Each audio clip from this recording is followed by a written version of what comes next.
Okay, so today I thought I'd do a quick demonstration on how to use a spud bar. Now there are many designs for a spud bar. You can buy dedicated ice spud bars.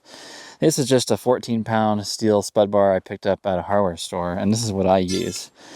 And what you want to do to use these is to basically probe the ice depth in front of you as you're moving across new ice, especially early season and late season.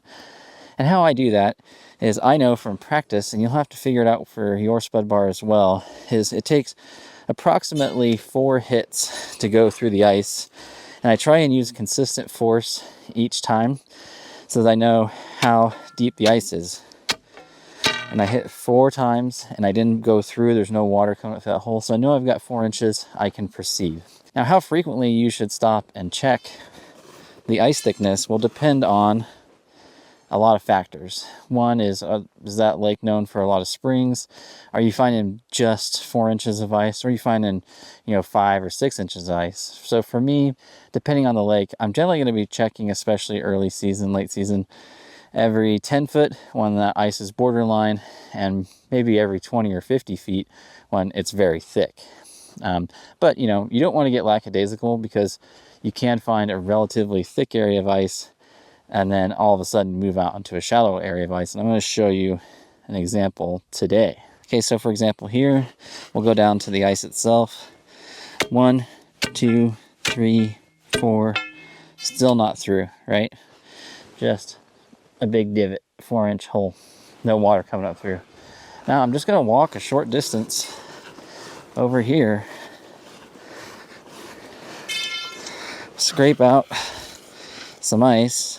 Okay, 1, 2, 3. I'm all the way through. See that? That is, I'm standing on 3 inches of ice if I'm lucky. So just a short distance can make that big a difference. It's probably 5 inches behind me and less than 3 right here. So I know I need to back away. Now another really important tool I always have is my ice picks, and these come in lots of versions. There's this long rope version, which I bought many years ago. There's some really convenient ones that are kind of like on bungees that scrunch around your neck and stick together. What these consist of is these ice picks. You'll see when I push backwards, it reveals a steel spike. And that steel spike, if you happen to fall through, you're going to be able to grab this or pop that around the neck, and then you're going to use that to grab the ice and pull your way out. Because trying to, especially if you have really slick black ice, trying to reach your hand up and grab something, there's nothing to grab onto. This makes it super easy. Reach forward, pull yourself up and out of there, but you don't have to worry about stabbing yourself because those protected guards. So here's an example.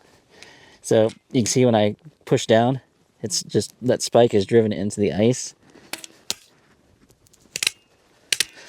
I mean, it's really pulling away big chunks of ice. That's really giving me a lot of grip with my hand. So always carry that spud bar, use it. It'll save your life, and always have these ice picks if the worst happens. All right, guys, I'll put links to my favorite ice picks below. You can pick up your spud bar at your local hardware stores. They're a little heavy to ship, so.